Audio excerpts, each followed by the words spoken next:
Chat, what's going on, boys? Welcome back to essentially our daily streams. I appreciate everybody for joining in. Obviously, this is a day before we have our UFC Noche card. We've been talking a lot about it over the last couple days, and honestly, this week in general. Yeah, I know overall a lot of people are not super excited about the card. The card doesn't look amazing from top to bottom, but there definitely are some interesting fights to say the least, and there's definitely some fights in this card that I'll be interested in. Just a couple additional shout outs. I will be watching, doing a little bit of a live watch along for this UFC Noche card tomorrow. So if you guys are interested, be sure to join the stream. Let me just do this quickly. Yeah, so if you guys are interested, be sure to join the stream. As I said, the card doesn't look amazing, but what we will be doing during the card is we will be, just talking amongst ourselves and chat about, the fight itself, among maybe other topics or whatever. And obviously, we'll react live to the fights and see how they go. Hopefully, it turns out to be a good card. What's going on, brother? Welcome to the stream. Joshua, what's going on, brother? You excited for the card tomorrow? You going tomorrow? But in terms of news that came out, I guess it was really just the weigh-ins. I believe everybody made weight except for Kelvin Gastelum. Very obvious at this point. I believe he missed weight by like 4 pounds or something ridiculous. It's really unfortunate for Gastelum because we've been talking about this before in stream, but it does kind of seem like it's a common trend lately where guys are just missing weight. They just can't make weight. It's kind of insane. And especially for a guy like Kelvin Gastelum, he's missed weight a million times before, and this is another example of him missing weight. So I don't know. I have a strong feeling the UFC will cut this guy pretty soon, maybe even after this fight. It's just a bad look when you miss weight, even once, but especially multiple times, a ton of times, the way Kelvin Gastelum has done it. Really, it just sends a couple messages to the UFC. It just sends, that you're unprofessional, that they can't count on you for certain events, and that you're not even training that hard, most likely, if you're continuously missing weight like this, like Gastelum is. So it just sends a really bad message to the UFC. It sends a really bad message to fans. And, at one point, Kelvin Gastelum was a legitimate contender. He had that close fight with Israel Adesanya where he almost won. Obviously, he didn't, but he almost won.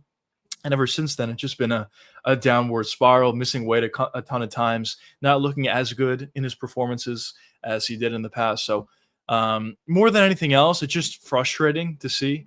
But luckily for Kelvin Gastelum, Dustin decided to continue with the fight, so that fight is going to continue on, even though Gastelum missed weight by a bunch of pounds. But it's good for the card overall, and respect to him for sure.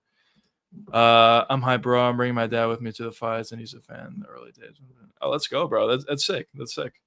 Congrats, have fun. I'm sure it's going to be a good card. As I said, usually these UFC cards are really fun and really entertaining, and just being there is very different from watching on TV. So it's always going to be a good time. So I hope you have a good time, and I'm sure you will. That's pretty cool, though. Who's the guy that just recently cut for missing weight? It was what's his face? Now I'm blanking out. He just got signed by the PFL. The fuck's his name? He's supposed to fight. I'll find it. It was Brian Battle. Thank you. Yeah, Brian Battle was the guy who just got cut. What's going on, Bouncer Shavings? Welcome to the stream. Cut Camps fast. Yeah, I think he's close. I think he's really close to getting cut at this point. Maybe even win or loss, UFC will cut him anyway. I guess they kind of see him as somewhat of a star. I mean, he is somewhat of a known name, but dude, this is insane. How many times you got to miss weight? And he's not even good. Like, when you look at his recent performances, outside of winning or losing, whatever, his performances are not even that good, and he's not really going up against high-level competition. So the fact that on top of that, he's just missing weight constantly, and it's just not even fun. So, what's the purpose of keeping him if you're the UFC? So we'll see what they decide to do after the fight. I don't think we're gonna, the fight's continuing on, so he's not gonna get cut before it. But after the fight's over, if he loses, I think there's a good chance he gets cut. If he wins, we'll see, I guess. I wouldn't even be surprised if he's cut, even if he wins. But yeah, it's just unprofessional. Definitely unprofessional. I'm confident in Lopez. Let's see. I'm confident in Silva. We shall see. But yeah, we'll be doing a live stream, watching it live. So we'll see who's right tomorrow night, or tomorrow during the day, actually. Battle, yep. Brian Battle, yep. Thanks, boys. Thanks. Welcome to the stream, by the way. Fight milk. Sugar Maya, they caught Brian Battle, just they kept going around. Yeah. I don't know. I guess if you look at it like that, listen, Kelvin may get cut anyway, but I think Brian Battle deserved to get cut. I think Kelvin deserves to get cut. If you miss weight multiple times, I think it's fair game if the UFC cuts you. I really do. It's just unprofessional, and you know you're kind of just letting everybody down at that point. And if you're missing weight, you can't really have confidence as a fan or as a bettor if you're looking at it from that perspective.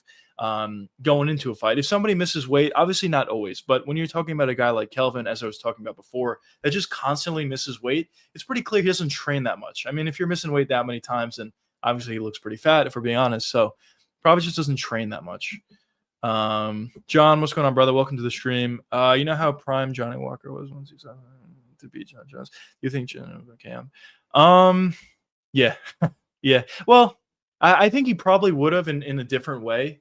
I think he probably just takes down Johnny Walker and TKOs him or KOs him from top position with big elbows. As non-powerful or whatever as John was on the feet, on the ground, his top pressure is probably the best ever. Honestly, one of the best ever with his elbows and whatnot. So I think he probably would have finished him, but on the ground though. Izzy versus Kelvin was 7 years. Cut that fat boy. Yeah, I agree. They probably should just cut him at this point. The Izzy fight was his claim to grace, I guess, and it was a loss against Izzy, and also it was 7 years ago, as you said. So I would probably agree. Probably should cut him. John Jones has pillow hands. Yeah, he does, but as I said, probably he would knock him out on the ground, or TKO him on the ground, not on the feet. Although it's possible, Johnny's chin is ridiculous. The way Jimmy moves in a straight line, I could see Lopez catching him. Yeah, that's fair. That's fair. Obviously, what Diego Lopez does well is he kind of just blitzes you and puts punches together in combination and eventually lands one big shot. But a reason for why I'm personally super excited, or not excited, but super confident in Jean Silva in this fight is I just think he'll be able to take the shots like some others weren't able to, for one. And for two, yeah, normally he does kind of move back in a straight line. You are right about that. But at the same time, I do also believe he's going to be on the front foot, which kind of makes it more difficult for Diego Lopez to explode if he's on the back foot, for one. And for two, I do think he sees what Diego Lopez does. He kind of also moves in a straight line back and forth. So I do, Jean Silva is very technical. I do think he can make the adjustment of using some angle changes, slipping off to the side and landing a big counter shot. So we'll see. I mean, traditionally, you're right. He does move back in a straight line, but I do think he can make the adjustment. So we'll see. Brian Ortega needs to move up. Yeah, I do agree. He definitely needs to move up at this point. We'll see. I mean, I'm sure he'll move up. He just came out with a video not too long ago talking about his decision for why he decided to fight. He kind of just said he had to fight for his family, for his fans, or whatever. The UFC did not push him to fight. Aljamain Sterling did not push him to fight. So it was his decision to go out there. And I guess good for him, but at the same time, it probably wasn't a smart decision. If we're being honest, the performance itself wasn't good, but outside of just the performance, he looked really bad just, 24 hours before that, so, or less. So it was probably not the best decision to continue with the fight, but I guess he's showing his warrior spirit there. Why do you think John Jones didn't have knockout power despite how athletic he is? It is interesting. I mean, yeah, usually when you talk about guys that are super athletic, they have good knockout power. But for John, I don't know. I guess everybody's different. Everybody's different, and he just didn't have knockout power. I don't know. You can't really blame it on his technique of his punches. Sometimes you can point to that. A way a guy throws a punch for how much power he has or doesn't have. But for John, his technical ability on the feet was solid. It wasn't like the best in the world, but it was solid. So you can't really blame it on that. So I don't know. I don't really know what it is, but as I said, on the ground he has good power with his when he's raining down elbows. Because it's clear he can't make 145 anymore. Yeah, he definitely can't make 145 anymore. But yeah, we'll see what he decides to do. I'm sure he'll move up next. He also talked about it a little bit that he wanted to. Lopez is going to humble his ass. We'll see. We shall see. Jean Silva's cardio scares me. I've seen him push 3 rounds against Trudeau. Yeah, I have actually seen some people talk about how Jean Silva may gas out as the fight does progress. I actually think the complete opposite. I think we've seen Diego Lopez gas out as the fight progresses, and we've never seen it for Jean Silva. And as you mentioned, his fight against Drew Dober specifically, he was really pushing the pace in that fight, and he looked completely fine, not even gassed a little bit. So if the fight goes later, I actually think it favors Jean Silva. I think early, okay, this is how I think the fight's going to go. Early, I think Jean Silva is going to land some good shots. Maybe Lopez will land a couple good shots of his own, but I think both guys will more or less be able to eat each other's shots. But once we get to round 2, 3, 4, and potentially 5, if we get there, I think that's really when the damage is going to start to add up for Jean Silva, and he'll find a finish late. That's how I personally see the fight. But of course, Diego Lopez is very dangerous. He's one of the more dangerous fighters at 145 in general. So because of that, it's going to be a very fun fight. And I guess because of that, it's going to be relatively unpredictable. But as I said, I'm personally very, very confident in Jean Silva. I put out multiple videos on it already. I've talked about it on live stream already. And if I'm wrong, you boys could certainly make fun of me, but that's kind of how I see it at this point. It's crazy how people think that Aspinall beats Prime Jones. It's definitely an interesting matchup for sure. Obviously, the speed factor of Tom Aspinall would be something that's a little bit difficult for John Jones to deal with. But at the same time, John has notoriously been known for amazing game planning and adjustments mid-fight. So I'm sure how John probably would go into that fight is utilize his wrestling. And in my opinion, probably has better wrestling than Tom Aspinall, or almost definitely. So he'll probably look to utilize that. And obviously his top pressure, as I said, is really, really effective. So I don't know. I would have liked to see that fight happen. I would still like to see the fight happen between the two. We'll see if we get it, but it's definitely would be an interesting fight. He said he really just didn't because he didn't want to waste on that. Yeah. That is what he said, alongside with other factors. But yeah, you're right. If Tybura was hitting Tom Aspinall with an elbow, imagine what John Jones would do. That's fair. That is fair. Yeah. As I said, John probably has the best elbows of all time, or top pressure with his elbows of all time. Lopez doesn't throw much, so Silva's cardio may look better. Yeah, I think it's like guaranteed to look better. But we'll see. We shall see. I mean, it could just be a quick fight, and maybe their cardios won't be tested that much. But yeah, I just think the biggest difference is Diego Lopez is good. He's really powerful, really dangerous, has a really good chin. But I think the difference is just the physicality is similar between the two guys, between Silva and Lopez, on how hard they hit and how well they can take a shot. But also, I just think Silva's a lot more technical. Like there's a significant gap between the two guys. But we'll see. I heard they offer Jean Silva, Justin Gaethje for UFC 3 return. I'm not sure what that did. Well, he's a 145er. It's tough to get Jean Silva to move up a weight class in short notice. I know he did it against Drew Dober, but there's a big difference between Drew Dober and Justin Gaethje, and also it was on short notice as well. So I don't blame Silva for not accepting that. But yeah, I don't know. I didn't even hear about that, but I don't blame him for not accepting it. Tony has the best elbows. Yeah, Tony does have great elbows for sure, but. On the ground, in my opinion, on the ground, I think John Jones is really, really good. Maybe not even specifically his elbows, just his top pressure in general, but mainly his elbows are a big part of that. So yeah, yeah, great. Jones even take that. I guess that is. Yeah, that's fair. That's fair, I guess. But yeah, that version of John Jones is not prime John Jones, in fairness to John. But yeah. This would have been a good fight between Gaethje Silva. Yeah, that would have been good as well. It would be interesting. I mean, obviously, it would be up a weight class for Silva. He did great against Drew Dober, who had an amazing chin. Kind of just pieced him up. But as I said, there's a big difference between Gaethje and Drew Dober, obviously. So we'll see. I think for Silva, probably what happens, assuming he wins this fight against Lopez, which is not a guarantee, but let's just assume for the sake of the live stream that he does win. Moving forward from there, I do believe he'll become a champion. And after a few fights, I think probably he would eventually move up to 155. Honestly, if he wins or loses this fight, probably eventually he'll move up anyway. So I do see Silva as a guy that's going to be fighting at 2 weight classes. And we'll see. We'll see who's at 155. We'll see who's the champion at 155 whenever Silva decides to make his move up, if he ever does. but there is a possibility he could be a 2 division champ. Who knows? Who would you have picked between Gaethje and Silva? It's interesting. I mean, on short notice or in general? I think short notice, I would probably lean towards Gaethje. Maybe I don't know though. I don't know. Silva's honestly, I know I'm glazing Silva a lot, but Silva's honestly like a pretty incredible talent in my opinion. So I don't know. Size difference would have been there. Um, I'll just say Gaethje as a safe answer, but I wouldn't be shocked if Silva won it.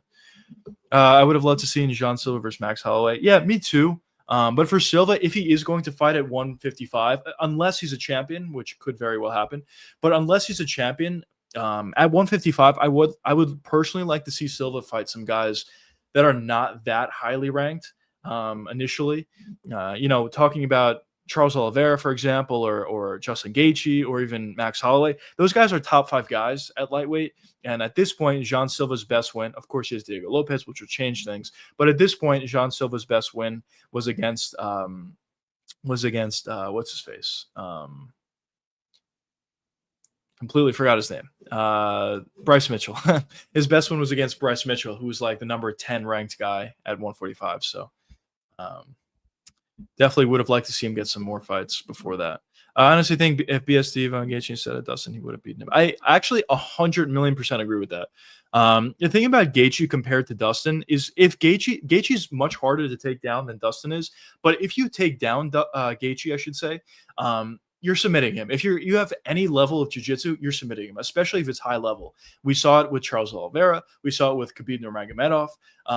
We would have seen it with Islam Makhachev if that fight ever happened. And with BSD, I also personally think his jiu-jitsu is very, very high level. So if BSD would eventually find a takedown, which I think he probably would eventually, I think he finds a submission.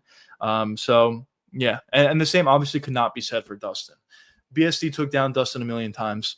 And Dustin was able to survive it because he does have skill on the ground for sure. So I agree with you. I still think BSD is going to be a really good fighter, but just imagine if they did BSD versus Gaethje and BSD beat him. Just imagine how different his career could be at this point. He would have fought Islam Makhachev after that.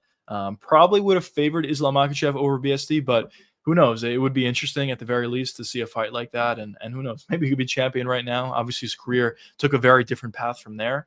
But as I said multiple times, I even put a video out about this 7 months ago after he lost to Moicano, after he lost to Dustin. But I'm still very high on him, on BSD. I still think he could be a champion. When I know a lot of other people probably don't think that. But Jean Silva versus Topuria would have been interesting. That's the biggest loss, I think, from Topuria moving up. Obviously, him moving up, there's more interesting fights at 155 at this point. But the one fight that I think that we really missed out on at 145 is Silva versus Topuria. I mean, in an ideal world, Silva could potentially move up to 155, and we'll see the two, but highly, highly unlikely that we see Silva versus Topuria fight. I just don't think it's happening. Topuria is never moving down to 145, and while I do think Silva is going to move up eventually, I don't think it's going to happen that soon. And as I said multiple times, I don't think Topuria is going to be fighting in the UFC that long, nonetheless, at 155. So that's the big unfortunate thing of Topuria moving up. We kind of missed out on that fight, which would have been amazing. Jean Silva versus Max Holloway. Yeah, that's what you were saying before. I think it could be fun. It could be fun. But let's see. For the first thing for Silva, what he needs to focus on at this point is just beating Diego Lopez, and after that, he'll get a title shot. He has to beat whoever has the belt, whether it's Volkanovski, whether it's Lerone Murphy, or whether Volkanovski retires and it's for a vacant belt against Movsar or whoever else. We'll see. But yeah. John Jones went 30.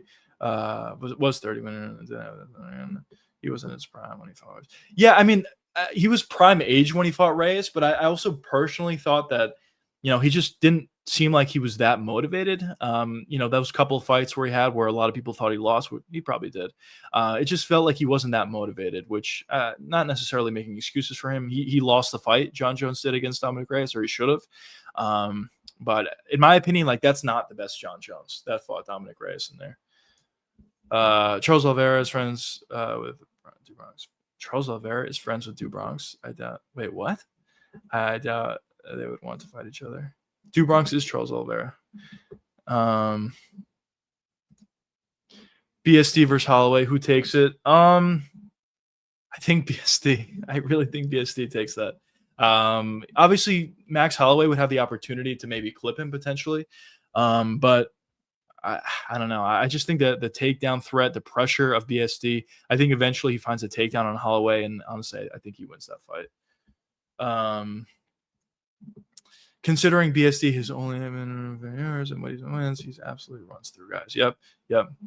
Yep, I completely agree with you. I know a lot of people kind of jumped off the BSD bandwagon after he lost to Moicano and Dustin, but more importantly, Moicano. But I was always there. I always thought he would be really good, even after that loss, those couple losses. And still at this point, I'm even more invigorated. I know after the fight, a lot of people kept saying, Roofy's washed or whatever, or not washed. Sorry, that's not the right term. But he got fraud checked or whatever. He was never that good. I personally don't see that. I personally see it in the sense that BSD is just that good, that he's dominating guys. I know he lost to Dustin, but even in that fight, he was dominating Dustin before he gassed out and eventually got TKO'd. And the Moicano fight, he got dominated the entirety of it. But when BSD wins, which is most of the time, he dominates guys, as you said. So I do think he's a rare talent, and I do still think he has a lot of potential. We missed out on Lopez versus Taporia as well. Yeah, that would have been an interesting fight as well. I do think Taporia would have won that fight, but that would have been an interesting fight for sure. So yeah, probably those are the two matchups. Honestly, there's three matchups, I guess, including those two. Lopez versus Taporia. Also, John Silva versus Taporia. And the last one would have been Movsar versus Taporia. Those are the three fights I would have liked to see for Taporia at 145. But obviously, we're probably not going to see any one of those matchups. Exactly. People talk so much crap about BSD, but what he's done around the show. Yeah.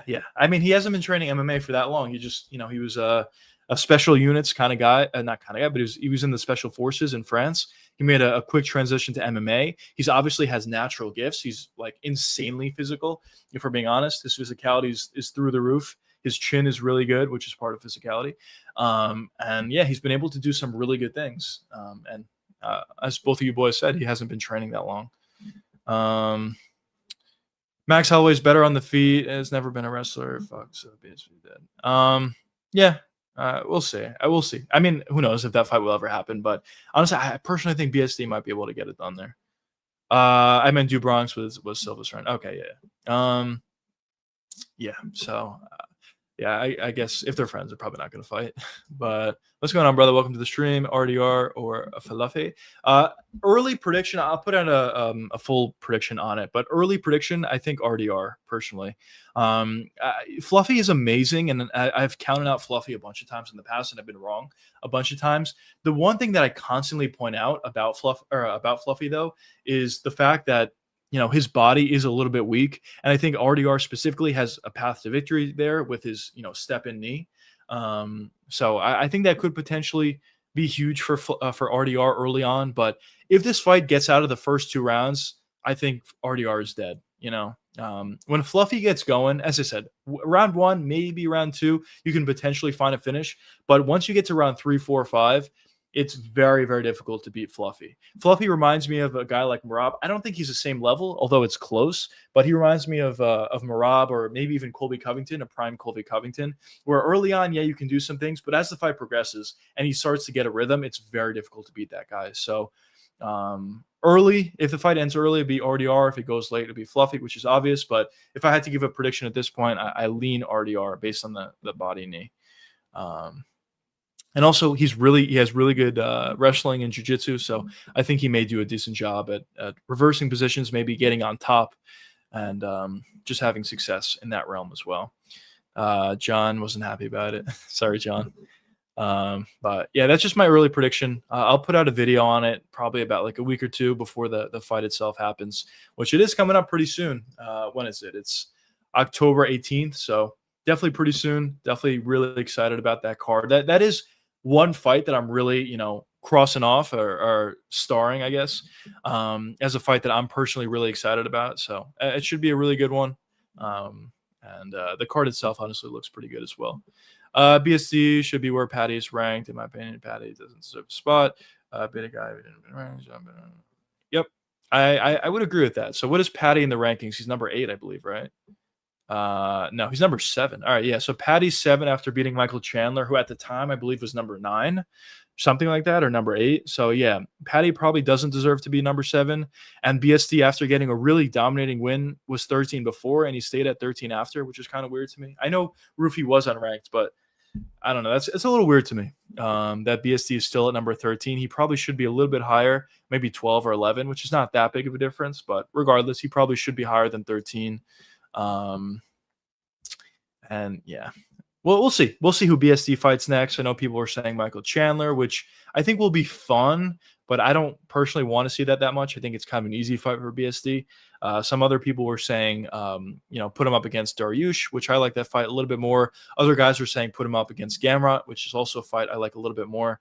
But we'll see. I definitely want BSD to fight someone ahead of him in the rankings, and I think he'll be really good as well.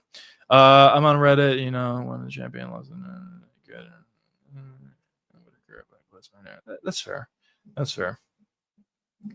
Yeah. They always say that. That is pretty funny. When everyone, like, literally any champion could lose. It could be DDP, or it could be, I don't know, who's a great champion, Taporia or whoever. And then people will be like, he was never that good. It's kind of funny. Yeah. There's a bottle. DDP is a good champion. He definitely was. Patty sucks. I agree with you. For sure. I think Patty does one thing well and one thing only. Well, I guess two things. He's very physical. His chin's great and he hits hard. So that's definitely something going for him. But the main thing that he does well is his top, when he's on top, his jiu-jitsu is really good, like legitimately. But his wrestling is not amazing. On the feet, he's definitely not amazing. And I just don't think he does too many things that well. Yeah, he got a victory over Michael Chandler when actually I didn't even think he would beat Michael Chandler. He did. He dominated him. So good win for Patty. But overall, I agree. I don't think Patty's that good. And we'll see who he fights next. BSD versus Gamrot. Yeah, I don't mind that at all for BSD. I just want him to fight somebody ahead of him in the rankings. If it's Michael Chandler, okay. But I would prefer it to be someone higher up. So either Dariush or Gamrot, or even someone higher than that. I don't mind who it is. So that would be fun. Patty can't even beat Gamrot. Yeah, maybe. It's honestly it's an interesting matchup because the jiu-jitsu of Patty would be interesting. He is legitimately good on the ground. I'm not a Patty supporter either, but he is legitimately really good on the ground. So that would be interesting. But Gamrot definitely has really good wrestling, and he has a good ability to stop submissions. So yeah, that's an interesting fight. Patty's last 3 opponents are on an 18-fight losing. That's insane. That's actually insane. So yeah, a little bit of an artificial record, I guess, or artificial career. And as I said, I agree with you. I'm not that high on Patty at all. And the fact that he's kind of like relatively close to getting a title shot, there's an argument that some people make that he should be the next guy in line for the title against Taporia, which I don't agree with. But the fact that that's even a conversation, it is kind of crazy considering that stat itself, that his last 3 opponents are on a combined 18-fight losing streak. That's insane. But yeah, Patty mixes the BJJ and ground and pound better than lots of his guys. But he's good in the audience. That's how you can. Yep. I agree. I do agree with that. They're definitely, really the benefit or the thing that Patty does well is his BJJ mostly, and his ground and pound is good as well, like we saw against Chandler. But yeah, striking's not amazing. His wrestling is definitely not amazing. But yeah, there's good aspects to Patty's game. I just think in the top level of MMA, especially at a really good weight class, I just think guys are better. And it's going to be tough for Patty to beat some of these guys. Although Justin Gaethje is one guy I think it's possible he could beat. If he finds a takedown, he submits Gaethje. Kidlow, what's going on, brother? Welcome to the stream. I agree with you. I mean, how many times – does anyone know, like, legitimately how many times Kelvin Gastelum missed weight? This is insane. He missed weight in his last fight as well, literally his last fight, I think it was. And obviously he missed weight again this time. His fights are boring. He's not that big of a star anymore. I think that's a big reason why the UFC kept him around. Yeah, his D-Rod, he missed weight. So, he misses weight every fight, it seems, or every other fight, it seems. And his performances are not even that fun, and he's not even that big of a name anymore. His claim to fame was being in a close fight against Israel Adesanya, which he lost. So I don't know. I think they probably should cut him, but we'll see. Lisa Bear is so fine. Yeah, she did look pretty good. I love to see Max absolutely destroy Patty. Yeah, I would agree with that. I'm interested to see who they give Patty next. Um, we'll see. I mean, it seems like Armin's going to fight. Armin's going to fight Dan Hooker. I heard reports early on that, but now I haven't heard anything lately, so I don't know exactly what's going on with that fight. But assuming Armin versus Dan Hooker are fighting, that's a couple guys taken out of the mix that could potentially fight next for Topuria. And I heard Topuria is fighting relatively soon. First I heard he's not fighting till the spring, but then I heard from Topuria himself that he's in training camp. So I don't know who's going to be next. But I would assume the only options would be Gaethje or Patty, which, as crazy as that sounds. So we'll see. Whenever we hear Topuria fight news, I think the rest of the guys will probably just take other fights, and we'll start to see some movement in the weight class. I'm our supporter. I agree that he needs to fight another guy, but they should. Yeah. As I said, I heard some rumors that he's fighting Dan Hooker. So if that's a fight, it makes sense. In my opinion, I'm honestly not even the biggest Armin Tsarukyan fan. But in my opinion, in all fairness, I think Armin should just get the next title shot. I mean, he's a number one contender. Islam Makhachev technically is, but he's not in the weight class anymore. So Armin's a number one contender. He's coming off a big win, close win, but it was a big win over Charles Oliveira. I know he missed weight or whatever happened in the beginning of the year against Islam, but just give him the shot. Nobody else deserves it. What's his face? Justin Gaethje definitely doesn't deserve it. Paddy Pimblett definitely doesn't deserve it. So if we're up to me, I would just give Armin Tsarukyan the shot. I think it makes the most sense. But with all that being said, I think it is a little weird that Armin hasn't fought. He was supposed to fight in January, September. He still hasn't fought, which is a little crazy and is not a great look, especially after missing weight. So there's two ways you can look at it, but when push comes to shove, I personally would have just given it to Armin. Fifth weight miss for Kelvin. Yeah, that's insane, man. It's just insane. And as of late, it's starting to even pick up. Missing weight in general is never a good look, but of course, listen, sometimes it happens. But when you're missing weight by a lot, which Kelvin missed the weight by a lot this time, when he missed weight by 4 pounds or something ridiculous. When you're missing weight by a lot, for one, it's not a good look. But for two, when it happens so much, it really just tells you a few things. For one, obviously he's unprofessional. He's eating tacos during when he's supposed to be cutting weight. So clearly he's unprofessional. But also on top of that, it kind of just tells you that he's not really training. Because if you're that fat and you're missing weight that many times, you're probably not training that much or at least that hard. So it's just ridiculous. I don't know what to say. If I'm the UFC, I personally cut him. But I know the fight's going ahead, so we'll see what happens in the fight. And if they decide to cut him after, I think even if he wins, you cut him. Unless he puts on some insanely good performance, which he's not. But I think you cut him regardless, win or loss, in my opinion. He'll probably sign with the PFL. He'll probably miss weight there. But whatever. It's not like he's a big talent or anything anyway. Just cut him. Currently, I think there are looking lightweight rankings. Yeah, well, officially, yeah, that is true. But as I was saying, I do think the Hooker versus Armin fight is supposed to happen for UFC Qatar, which I hope it happens. That fight's cool. It's a good fight. Winning at 191, pathetic. Yeah, definitely is. Definitely is. And he's 5'8". Yeah, it's like who's that guy at heavyweight that's like 5'9" and he missed weight? The guy he did a backflip from Spain. I'm just forgetting his name, but all you guys know who he is. He's an unranked fighter that did a spinning wheel kick, landed. He's like 5'9" at heavyweight. He's just super fat, and he missed weight. Armin definitely. Chris Barnett, thank you. Yeah, Armin definitely. Islam. That's why I would really like to see it.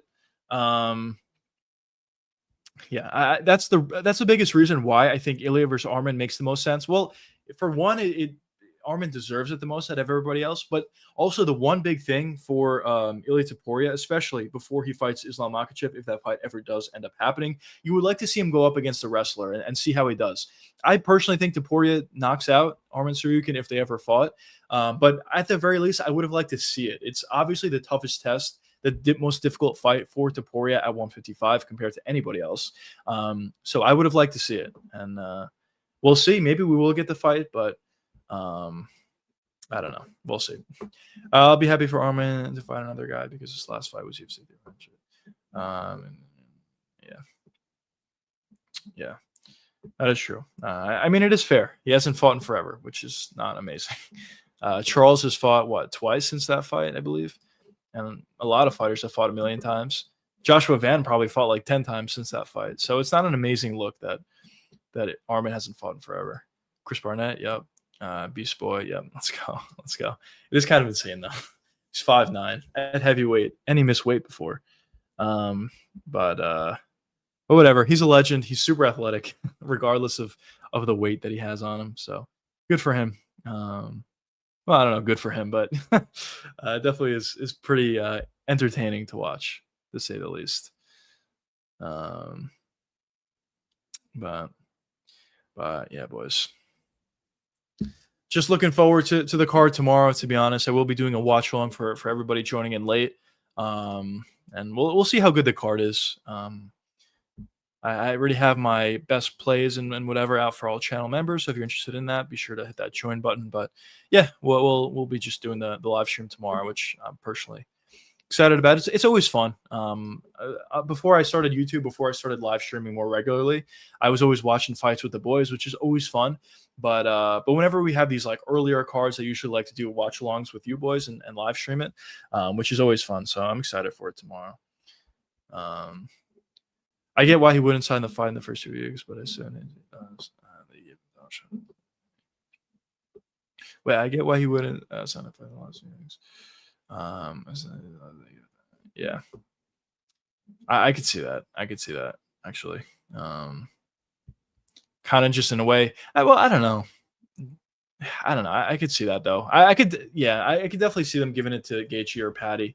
Out of the two, if those were the only two options, in my personal opinion, what I would like to see more is Patty, just because that fight is bigger. I think Topuria beats Patty. I think he also beats Gaethje. And there's an argument to be made that Gaethje is actually the easier fight out of the two, just because he's so hittable. And if Topuria really wants to find a takedown, I think he could, and he'll submit him on the ground. But out of those two fights, I personally want to see Patty more, just because they have the beef. It's a bigger fight. Patty and Ilya are also relatively big stars, so I would like to see that. But yeah, I think there has to be, Topuria fight news before we get all these other guys getting announced for fights. I think it's going to happen pretty quickly. Whenever, let's say it's Topuria versus Patty, just for example. Once we hear that, I think there's a chance Gaethje may fight somebody else. There's a chance Arman Tsarukyan may fight somebody else. And Dan Hooker, Max Holloway will be next year. But a lot of these contenders will probably fight other people. The only reason why I was watching the UFC card is because I don't have Netflix for for the Canelo Crawford. Yeah, I'll be watching both. I don't know if I'm going to be doing a watch along for Canelo Crawford. I know this channel is mostly an MMA channel. I'm not against watching. I will be watching the fight, but I'm not against watching it live on stream. Just the only thing I think it's going to be really late. Probably. I don't know if I could do a double live stream that day, but as I said, I definitely will be doing a watch along for the Jean Silva versus Diego Lopez card tomorrow, which I'm relatively excited about. And yeah, why are you boys watching Canelo Crawford? I mean, I'm mostly a boxing casual. Like I know the big guys, obviously, and I've watched obviously a bunch of boxing fights, but in terms of some of the other guys in the card, I don't really know that much about them, to be honest. And honestly, it's unfortunate, but that's kind of how boxing cards go for the most part. It's just like a really good fight at the top, but the rest of the card just absolutely sucks. So I'll probably just be tuning in for the main event. It's cool. It's on Netflix. This is a big reason why I'm excited that the UFC is moving over to a no pay-per-view model. You literally just hop on to Netflix, watch the fight for free. Well, if you have Netflix, it's free. And it's cool. Just a good thing. Going over there. And for the UFC, it's cool that starting next year, you're going to be able to go on Paramount and just watch these cards for free, whether they're number cards or whether they're fight nights. So I'm happy about that. Dan Hooker is really good, but he gets hit so much every single fight. Yeah. Honestly, I think he loves it. Well, not I think. He definitely does. He definitely loves getting hit. He takes a ton of damage. If you look back at his fight against what's his face? What the fuck's his face? The Jalen Turner. If you look back at his fight against Jalen Turner, he was taking a ton of damage. I know he came back and won the fight, but he was taking a ton of damage, and he took a flush head kick and didn't really get hurt that badly. It's kind of insane the amount of damage Dan Hooker takes. Of course, talking about the Dustin Poirier fight back in the day, not that long ago, but still in 2020. The damage that Dan Hooker takes is incredible amount of damage. And the fact that he's kind of having his second emergence is insane. He's probably on good juice if I had to say, but I love Dan Hooker. He's a great fighter, and he's always entertaining to watch. Crawford baby getting it done. Yeah, I mean Crawford's amazing. I saw a clip not too long ago of Crawford where he was in one fight versus I forgot the guy's name, but he was in one fight versus somebody, and his corner told him that he was losing. He goes into that round and he finishes his opponent in that round, which is just incredible. Crawford's an amazing fighter. The beating that he put on Errol Spence was insane. But I'm a bit of a boxing casual. I know he's moving up here in weight, so I guess the weight advantage will be with Canelo. I know Crawford has fought at this weight a couple times in the past, but I think Canelo is the bigger guy. If I had to say, I don't know. Maybe you boys, maybe you boys know better than me. But it'll be interesting to see. But also, I know Canelo didn't look amazing in his last fight, so who knows?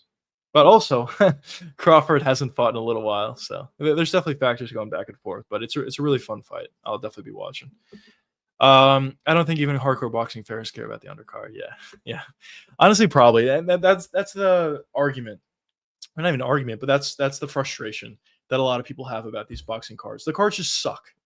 Nobody knows any of these other guys. I know I'm personally a casual, and maybe certain guys know some of these guys on the undercard, but for the most part, I don't think many people care. The fact that JDM didn't win the 5th round, that scorecard was absolutely insane. I know it was relatively close, I guess, and I know Bilal was doing better in the boxing than I personally thought, and probably than most people thought. But let's be honest, JDM had control of that fight from round 1 to round 5. Yeah, I mean, if they didn't give him round 5, the fact that he would have lost it's just insane, bro. JDM is really underrated in my opinion. He put on a really good performance versus Bilal, and I think he has a real chance versus Islam, but we'll see. I actually put a video out about it. Probably a little bit too early, but still, whatever. I put out a video about it a little while ago at this point, but I'm actually picking JDM to beat Islam, but we'll see. I'm converting to a boxing fan. Yeah, yeah. It sucks. What do you think about people calling Bilal boring? I think it's fair. I don't think his JDM fight was boring. I think he did a good job at kind of making it entertaining. In terms of the game plan going into the fight, probably wasn't the best, but that fight was entertaining. But if you look back at some of his other fights, they were boring. I mean, his fight against what's his face against Sean Brady was fun. But if you look back at his fight against Gilbert Burns, it was really boring. And I know Gilbert pulled his shoulder, but I think that's even more reason why people were criticizing Bilal. If a guy has one arm and he had one shoulder at that point, maybe push forward a little bit and go for the finish. But that fight was boring. There's been some other examples of boring fights. Not saying every one of Bilal's fights are boring, but there's definitely some boring fights alongside with some fun fights. I think JDM is going to get robbed against Islam. Yeah, we'll see. Whenever you talk about those guys, there's always that thought. But, I mean, it is in New York. We'll see. I'm kind of hoping that JDM makes it very obvious or even finds a finish, possibly. I don't think he'll find a finish, but, theoretically. But, yeah, I think a lot of people are counting out JDM. I think he has a better chance than people think at this point. And I think he kind of, a lot of times when strikers go up against wrestlers, they kind of, throw a couple shots and then, prepare for the takedown, which JDM does as well, but he kind of does it differently. He does a good job at first utilizing footwork, but secondly, he does a good job at throwing combinations while also keeping his high guard the entire time. And he utilizes his high guard to stop takedowns, which is a little bit different than some other guys. And I think because of that, that actually, plays to his advantage. That's a big reason for why he was able to stop a lot of takedowns from Bilal, is a big reason for why I think he'll be able to stop some takedowns from Islam. I'm sure Islam will take him down eventually, but I think that kind of hybrid high guard that he utilizes for striking, for defense, as well as takedown defense is very seamless and is a very big weapon for him. I thought Bilal versus Leon was a good fight. I think it was as well. I think it was pretty good as well. In my opinion, the biggest takeaway from that fight is, yeah, Bilal dominated the fight. He was definitely winning. But the most frustrating part about it to me, this is kind of the frustration I have with Leon, is he kind of was just getting ragdolled the whole fight. It kind of just seemed like he just wasn't in the fight. Then in the 5th round, he reverses position on Bilal, lands the biggest shots of the entire fight, really bloodies up Bilal. And who knows, if that fight was a minute longer, maybe Leon gets the finish. it's just kind of frustrating to me. Like, why couldn't he have got going earlier? But overall, good performance from Bilal, and it was like a relatively fun fight. Um, I don't know how Islam will deal with the pressure JDM brings and combos. JDM's yeah, I agree with all that. I know a lot of people kind of say Islam, he's always underrated on the feet. He's underrated. Islam is a good striker. He definitely is a good striker. He's struck against a lot of good fighters and has success. But as I said, I think the big difference is when he went up against a Dustin Poirier or any other really good striker. The difference specifically about that Poirier fight is Dustin would throw like one or two shots and then immediately focus on the takedown. And because of that, Islam kind of has an advantage, and he was kind of doing a good job at landing his own strikes because of that. But for JDM, he's not really going to do that. He's going to throw punches together in combination while simultaneously holding that high guard. And if Islam shoots for a takedown, it's not like he's striking or he's defending a takedown. He's kind of doing everything seamlessly. So I think that's a big difference for JDM. And also, if JDM's on the front foot, it's very difficult for Islam to shoot in for takedowns. So yeah, if JDM's on the front foot, I think it's very dangerous for Islam. I agree. Stephen Thompson was boring. Yeah, you could make that argument. I mean, obviously he's had some really good fights, but I know some people do make that argument. JDM's footwork improved dramatically during his time away. Yep, I actually completely agree.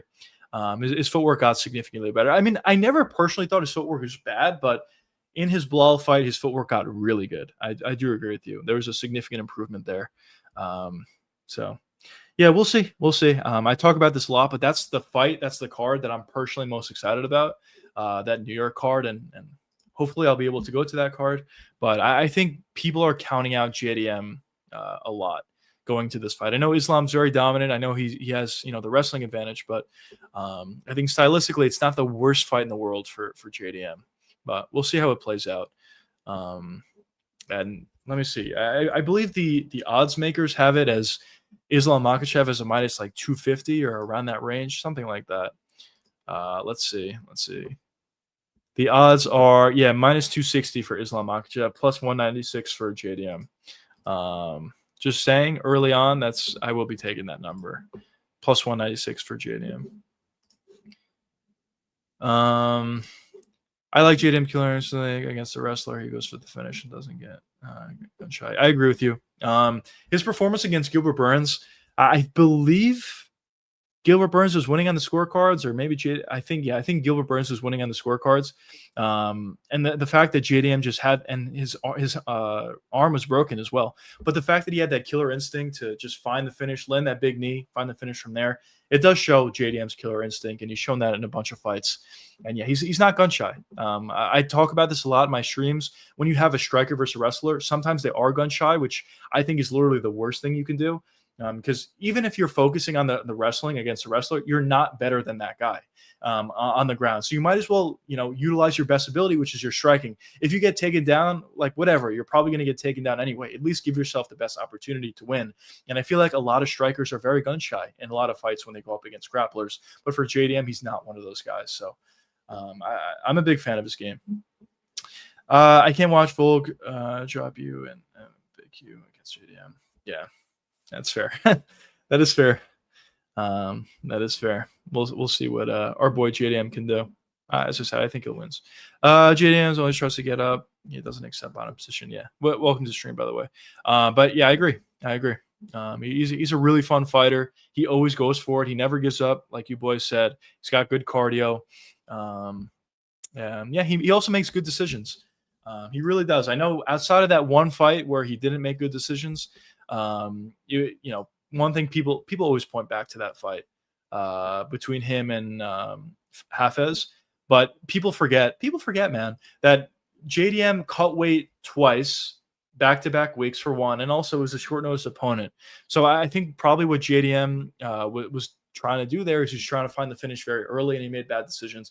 But outside of that one fight versus Hafez, I really haven't seen JDM make bad decisions out there. So really good fighter, good decision making, good power, very technical fighter, and it seems like he's in a good camp as well. So a lot of things to like about JDM.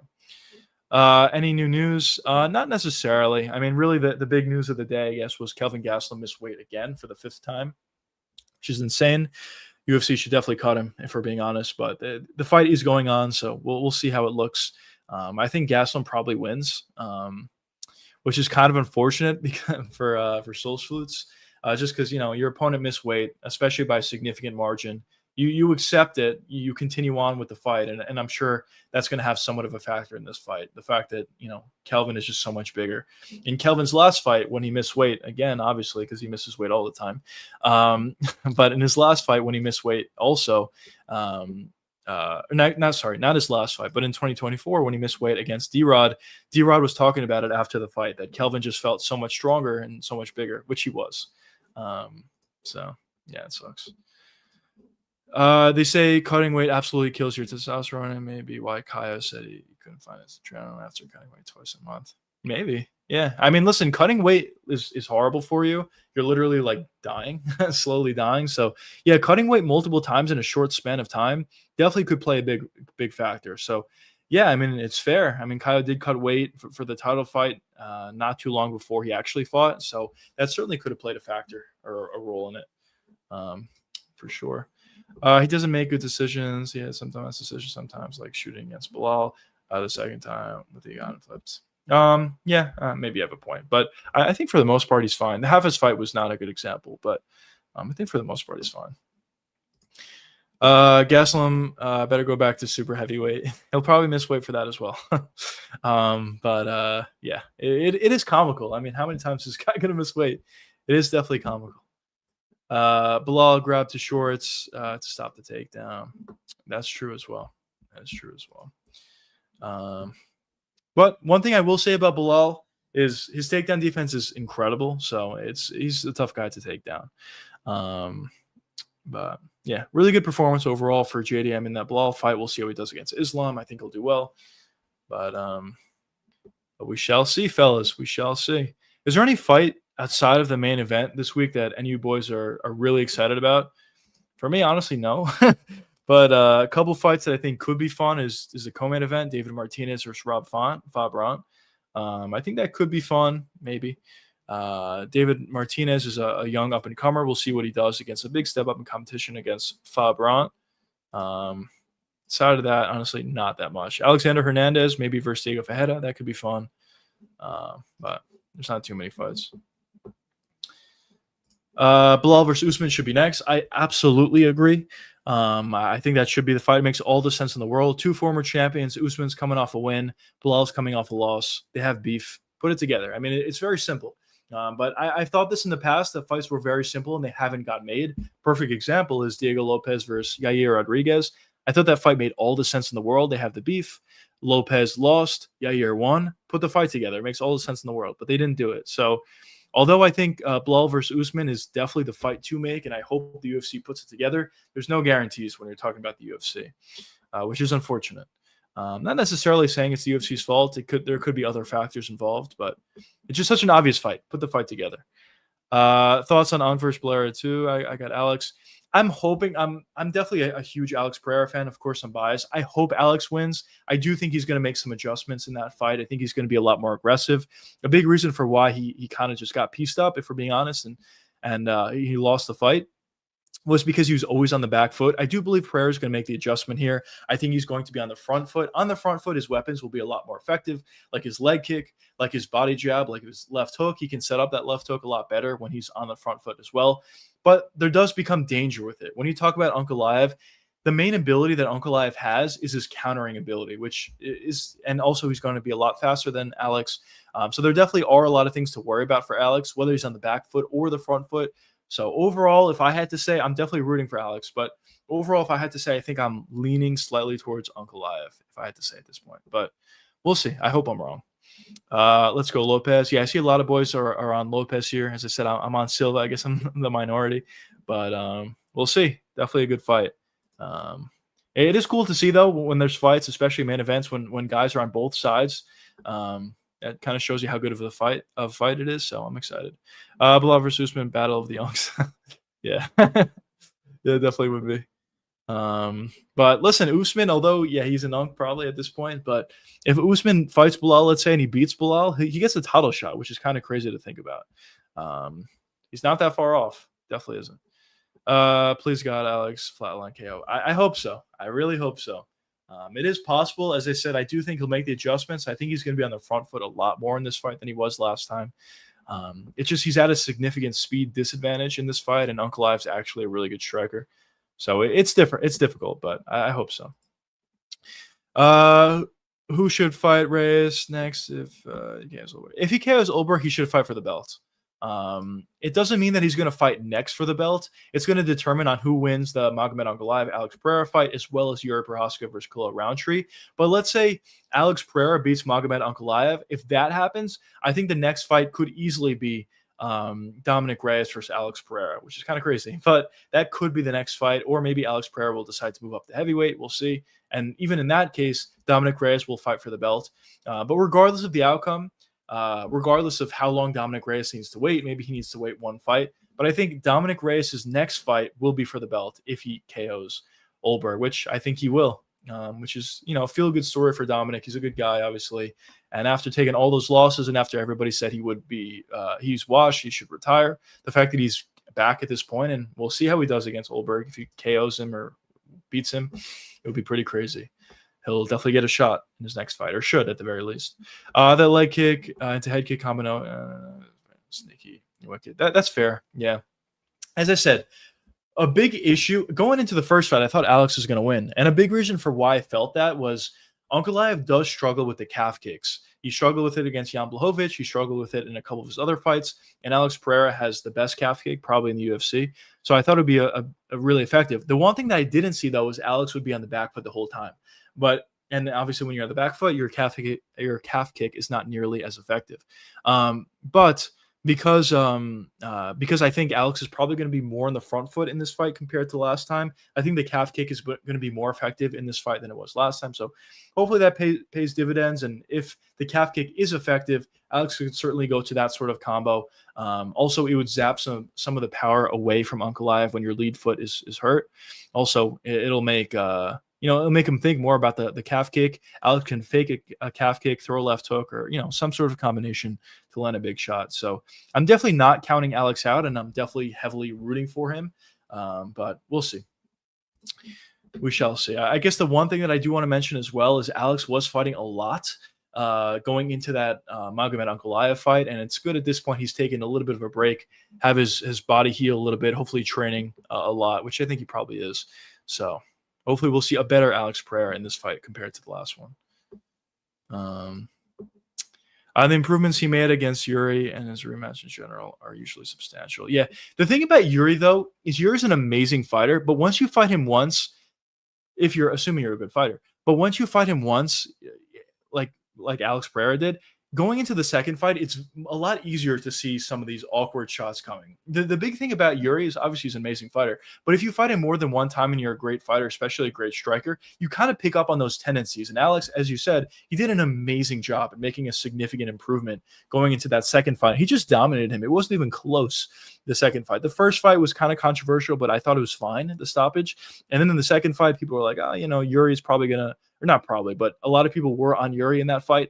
Alex Pereira washed him. He completely washed him. He hurt him multiple times in the first round, finished him early in the second.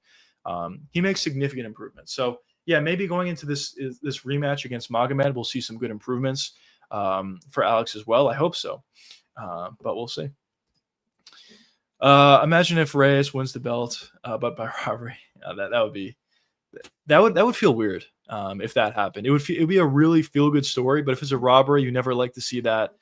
So it would be conflicting, but I would be happy for him getting the belt. Yuri round 3 KO, Roundtree bad cardio. Does he? Well, I know he kind of gassed out in the Alex Pereira fight, so maybe that's what you're going off of. But I feel like we've seen a couple of times where he hasn't really shown bad cardio. And anyways, I don't think this fight is going that long. I think it's probably a round 1 or round 2 TKO for either guy, but we'll see.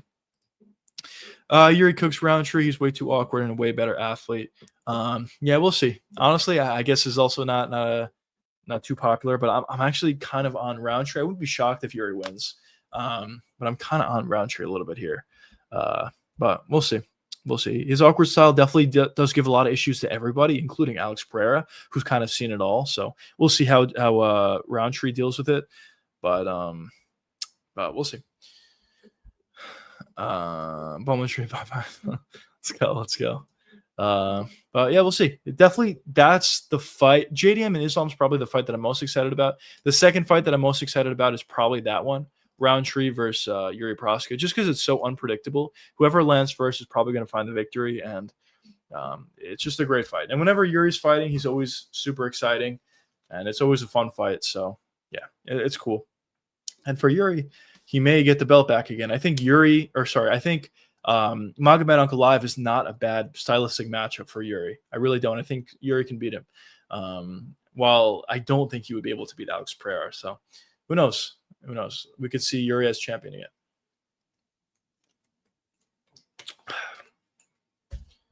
But we shall see, fellas. We shall see. Should be fun, though. Should definitely be fun.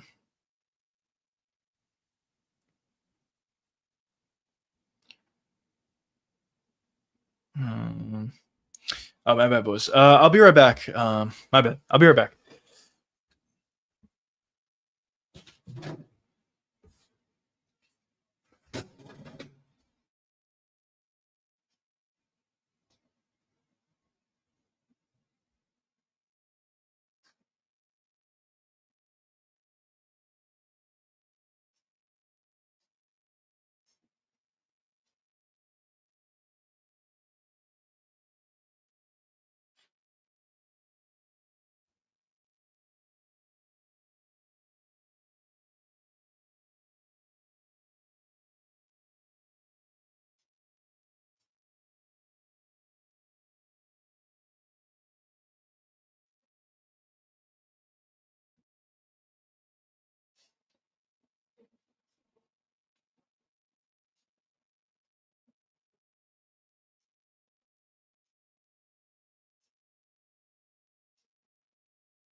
Chat. My bad. My bad.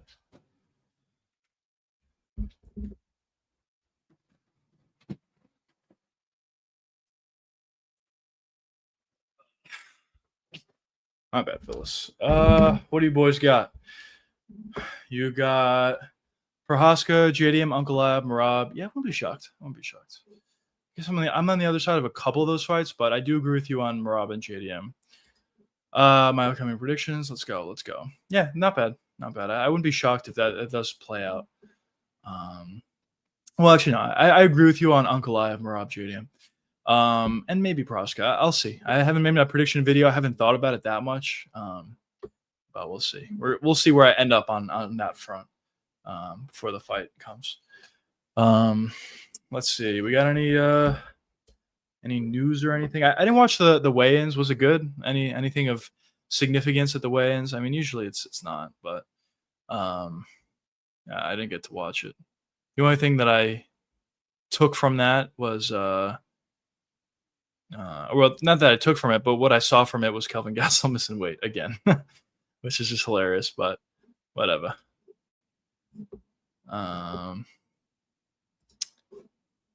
Two Brazilians headlining a Mexican car is funny.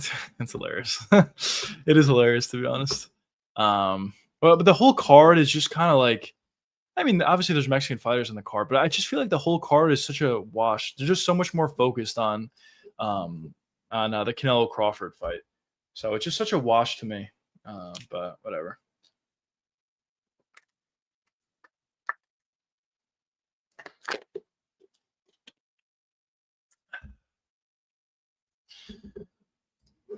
Jean put a pic of something on the weight scale. Yeah. There is somewhat of a beef between the two, which is interesting to me. But yeah, there's a bit of a beef. Makes the fight more interesting. Crank Jones gonna make millions for UFC bait. Yeah. Well, he does an amazing job for like everybody that he's trained with. He really has done an amazing job. So yeah, good for him. He's definitely a really good coach when it comes to BJJ and stopping takedowns in general. Um, so yeah, he's done good things. He's definitely gonna do very well. Make a lot of money for different athletes as well. Um, oh yeah, just seeing the face off now between Lopez and Silva. There definitely is a little bit of a beef there, um, for sure. For sure. But yeah, the card is just fine. We'll see. What started? Honestly, I have no idea. I have no clue. I don't know if they're just trying to sell it, like for the fight, or they actually have beef. I have no idea, but maybe one of you boys in chat knows a little bit better than me. Um, but yeah, I don't know. It's kind of weird to me that they. I just feel like those guys would not have beef, but they do, and I guess I don't know. I guess it is what it is. But it always makes the fights a little bit more exciting. So why not? Why not?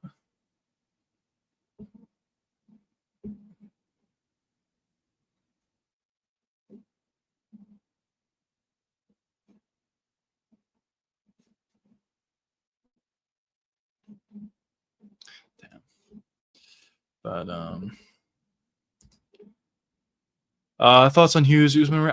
Personally, okay, so I have a PFL video coming out soon. I believe next week. Not well, definitely next week. I've talked trash on the PFL forever.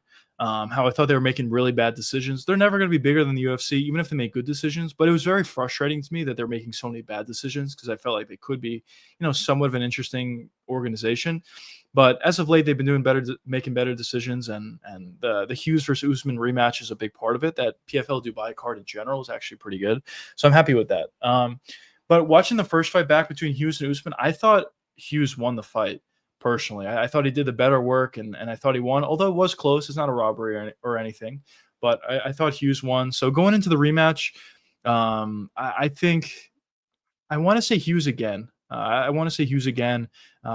Physically, he's more physical than Usman is.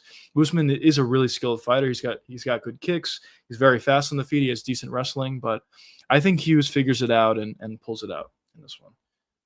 Maybe even by finish, to be honest. But we'll see. This is the weakest behavior. Yeah, that is true. That is fair. I think Hughes was a draw. Yeah, it was close. Listen, giving it to Hughes or giving it to Usman, either way, I don't think it would have been a robbery. And yeah, even if it was a draw, that's fine too. It was a really good fight, and I would like to watch it again. Honestly, depending on when it is it soon? PFL Dubai. I'm assuming it's in October. Let's see. It's October 3rd. What is that? Is that a Friday? Let's see. October 3rd is a Friday. Yeah, so I'll probably be doing a watch along for that card. It's actually pretty good. So why not? Will be our first PFL watch along that we've done on this channel. Lopez has better ground game than John. Yeah, he definitely does. There's no question about that. The problem though is Lopez never wrestles, like, ever. He has great jiu-jitsu, but he never wrestles. So I don't think it's going to change in this fight for Silva. I don't think he's going to look to grapple. So I don't think it's going to be that big of a factor. The only way it's a factor is if Lopez drops Silva and then he submits him from there, which is possible, but I don't think it's super likely personally. But yeah, we'll see. Hughes was breaking him. The time really, yeah, time. Yep, I agree. I agree. He was breaking him. It's funny that Hughes took all the aura. He did. When his face was all bloodied up and he was just kind of waiting. That was great aura. Yeah, he kind of did take a lot of the aura away from Usman. The thing is, somebody asked me about this in chat a couple days ago, but they said for Hughes and Usman, do I think they would be top fighters in the UFC? I actually do. I actually do. Will they be a champion? I don't think so, but I think they'll be top 10 guys, maybe top 6, top 5, maybe. Not that confident top 5, but they'll be top 10 fighters for sure. They're definitely really good. I think for Paul Hughes, it is very unfortunate that the UFC passed up on him. The UFC had their opportunity. I think they had him. They caught him, I believe. But they had their opportunity to hold on to Paul Hughes. They didn't. Now the PFL kind of got a really good fighter. So it is unfortunate a little bit for the PFL. Or for the UFC, I should say. 3% battery gang. Let's go. Let's go. Charge that phone, brother. Jean has a good takedown defense. Lopez, that's the trouble. Yep, I completely agree with that one. Yeah, it's kind of what I was saying before. But yeah. On top of the good, obviously he does have good takedown defense. But on top of that, it's just Lopez is never going to shoot for a takedown. I don't think I've ever seen it ever, and I don't think he will do it again. If he has done in the past, it's just not very. He does not very often. And he doesn't really go for it. So I don't think wrestling is going to be involved at all in this fight. It's going to be a striker's delight, I believe. Hughes making more money than PFL, probably. Yeah, you're probably right. You are probably right. But am I wrong? I feel like Paul Hughes was cut from the UFC, though. I could be wrong. Maybe it was just a money thing, and Hughes just got more money from the PFL. Was Paul Hughes? Let's see. What do we got here? Oh, no, he wasn't. I was wrong. He was not cut from the UFC, became a free agent. Okay, never mind. I was wrong on that. Yeah, so probably the PFL just gave him more money. But I think the UFC had their chance. He was a free agent. Paul Hughes and they still have time. Yeah, that's fair. I guess they do still have time to join the UFC. But if I'm the PFL, I don't let either one of them go. They're two biggest fighters. They're the biggest fight they can possibly put together is between Hughes and Usman. So if I'm the PFL, I really do not let them go. If it means I have to pay like double the amount that the UFC would be willing to pay these guys, I would do it. If I'm the PFL, you got to hold on to your top level talent. But theoretically, yeah, they could move on to the UFC. Has Rick Allen ever joined the show? No, he hasn't been here in a while. No Rick Allen in a while. Or actually, no, that's not true at all. He was here yesterday, but he left a couple messages. Wasn't the normal Rick Allen experience, and he just dipped out. So yeah, he was here yesterday.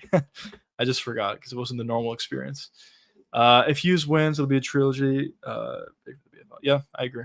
It would be huge. The PFL is praying that Hughes wins that fight, just so they can, milk 3 fights out of the rivalry. It's actually like legitimately a really good fight, a really good rivalry, and yeah, it's the best thing the PFL has had ever.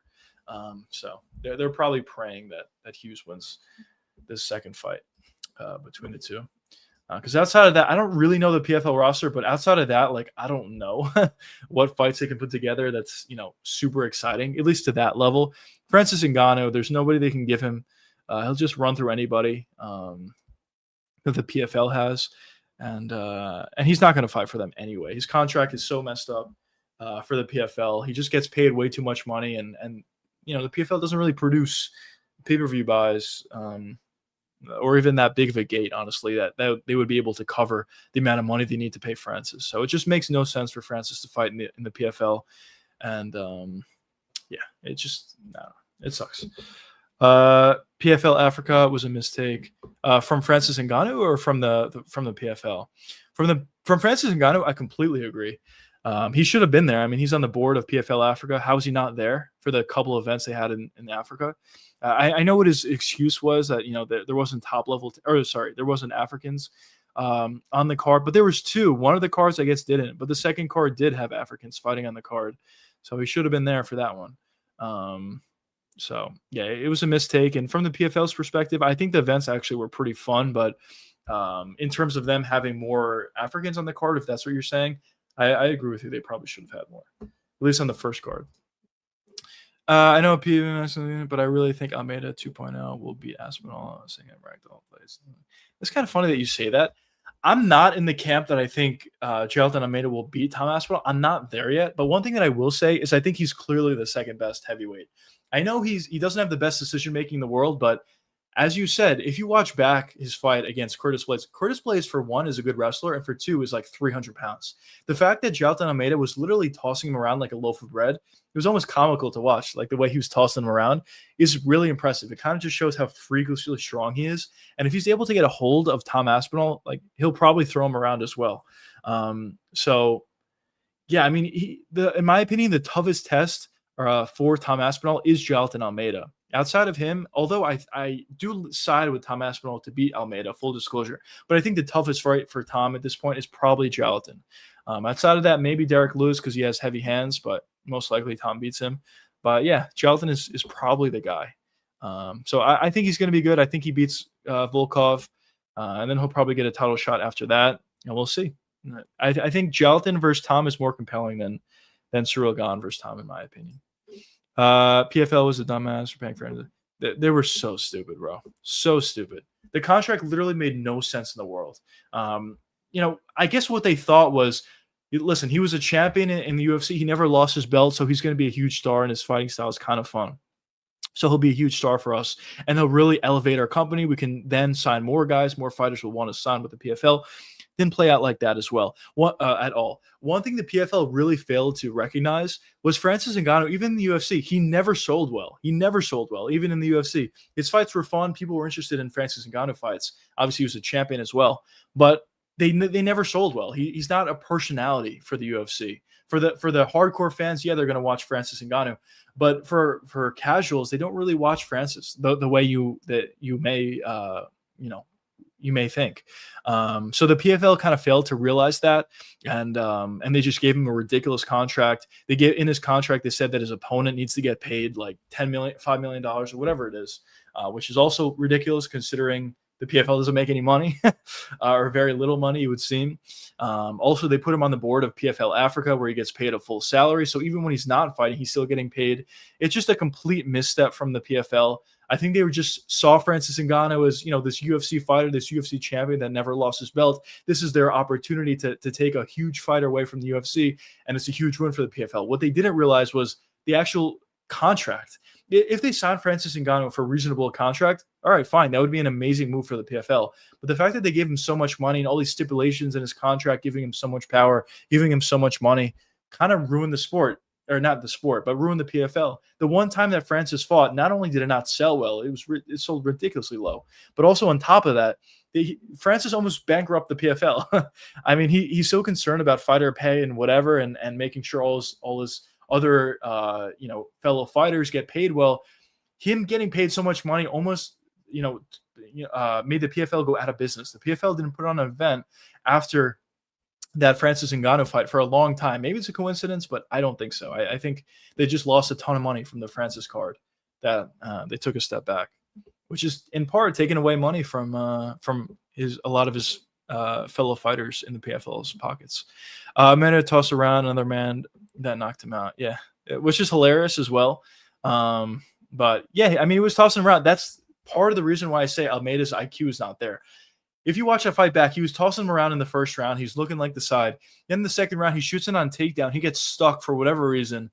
And Curtis Blades lands like 37 unanswered shots where Almeida wasn't even moving. I think that's part of very low IQ. But in terms of outside of that, it's a very stupid moment. Jailton Almeida definitely did show good ability. He's very fast. He's like freakishly strong. And he has good wrestling and good grappling. Francis finessed the shit out of them. He definitely did. It's insane that he got that sort of contract. Because initially, when it seemed like he wasn't going to re-sign with the UFC, a lot of fans were thinking like, "Oh shit," or not fans, but I mean other organizations were like, "Oh, this is our opportunity to sign Francis Ngannou." Then when it became, a few weeks passed by, a few months passed by, it became very obvious that nobody wanted Francis Ngannou. And the fact that nobody wanted him, you would think the PFL would have, good leverage to sign Francis for a lower contract that Francis would have wanted. But they gave Francis literally everything he wanted. So, yeah, I guess that's enough on Francis. But yeah, he definitely finessed the PFL. So I guess good for him that he made so much money, 10 or 20 million or something. What the fuck were they thinking? Yeah, it's insane. It's insane. And also, that's not to mention that his opponent needs to get paid $5 million. I believe that's in his contract. I don't know if it's specifically $5 million, but they need to get paid a substantial amount of money. But yeah, I didn't even think about that. No PFL means the fighters aren't getting. Yeah, so if you're Francis Ngannou, you care so much about fighter pay. After your card, the PFL didn't hold the card forever, and got a big reason for why some of these guys moved to the UFC. Is because they weren't fighting. There's no PFL cards. There's no opportunities for these guys to fight. and a lot of guys were complaining about it. And that's a big reason why some of these guys moved over to the UFC. So yeah, I'm not a big fan of Francis. I know a lot of people hate Dana White, whatever, and it's fair, it's warranted why people don't like Dana White. But in my opinion, I think on this specific issue, he's right. He's right about Francis Ngannou, in my opinion. He didn't even show up to PFL Africa. Didn't give a hit. Yeah, I agree. I agree. I completely agree with that. Yeah, I mean, listen, his whole thing was fighter pay, which the fact he's getting paid so much kind of took away from that. And his other thing was he wants to start PFL Africa, or when he was in the UFC, he wanted to have a way for African fighters to join the UFC, which I guess the PFL accomplished PFL Africa, but I highly doubt Francis was a big reason for why that was, and even show up to the event. So how much did he really care about it, or how much was he really working on it? So maybe I'm shitting on him a little too much, but I don't really. I'm not too big of a fan of Francis, honestly. His fighting style is fun. I'll always watch him fight, but outside of the octagon stuff, I'm not thrilled about. Ngannou, yeah. I see why Dana doesn't like Francis. Yeah, as I said, you can say a lot of things about Dana, fair or unfair, but one thing that I will say is his thoughts on Francis Ngannou, I think, are warranted, in my opinion. And a lot of things that came out recently with Francis and PFL Africa and all that stuff, it just made Dana, it vindicated his point. It made him look good. But yeah, that's the Francis Ngannou situation. We'll see if he ever fights in the PFL again. Highly doubt it. There's no obvious contender for one, but for two, he's just getting paid so much. I don't think the PFL wants him to fight ever again, honestly.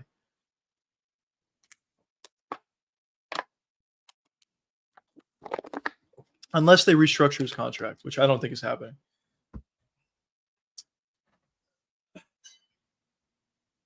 Let's get this thing charged, fellas.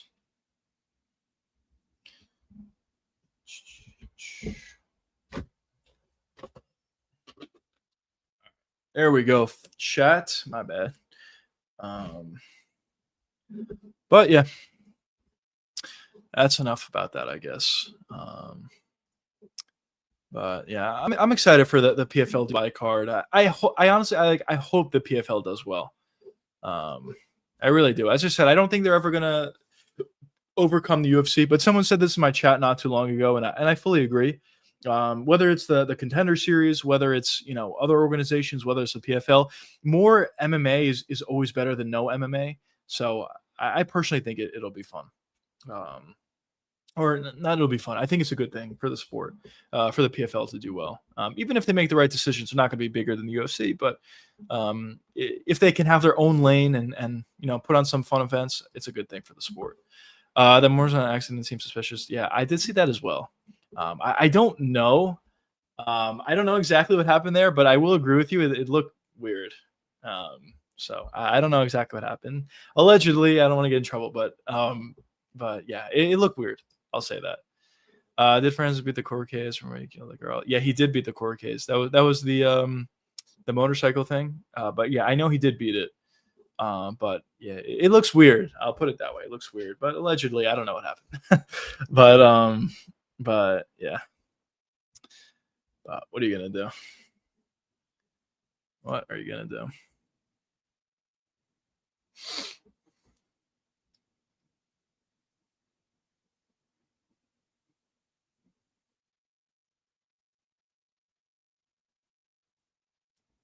Jeez.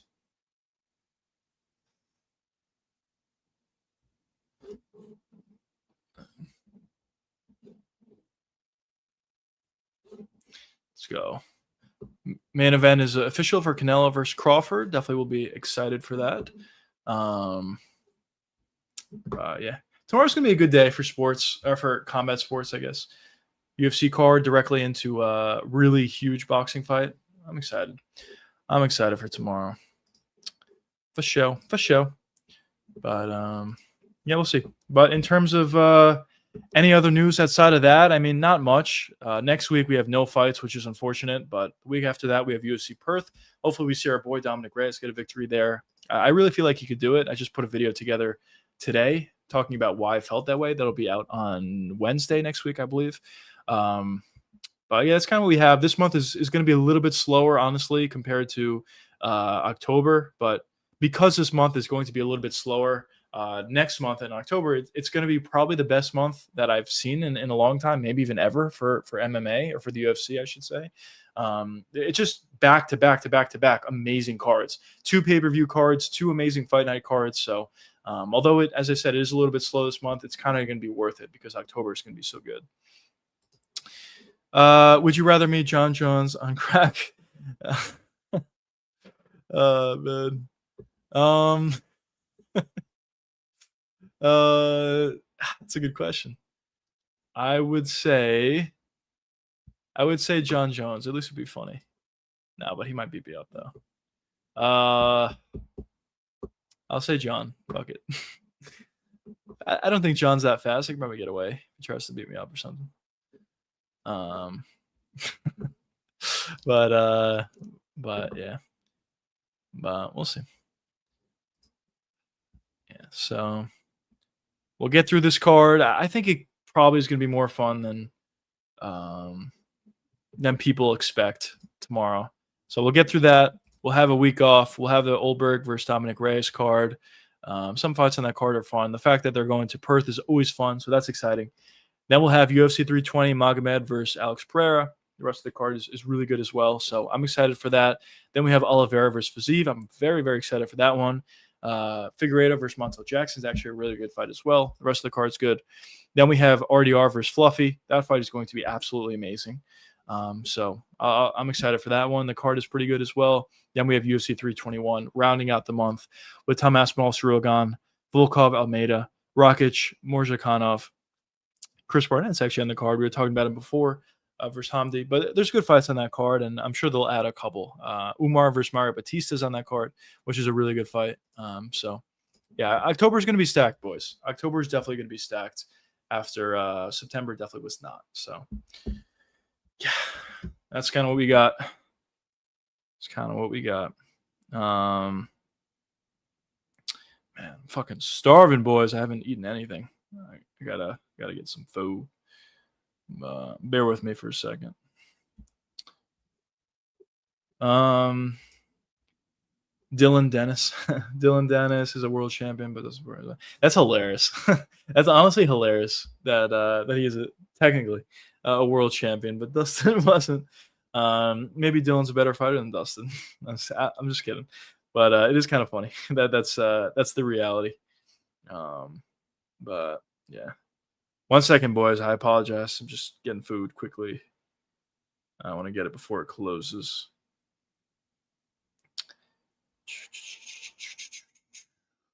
Let's do that. But what do you think Dylan Dennis does? He probably just stays over there, right? And just, fights someone in MMA that's not that good. Maybe he fights Tony Ferguson. I don't know. But I'm assuming he's not going to come to the UFC. I would like to see him in the UFC, but I don't think he would be that successful. Rumor is John was on the Masters and they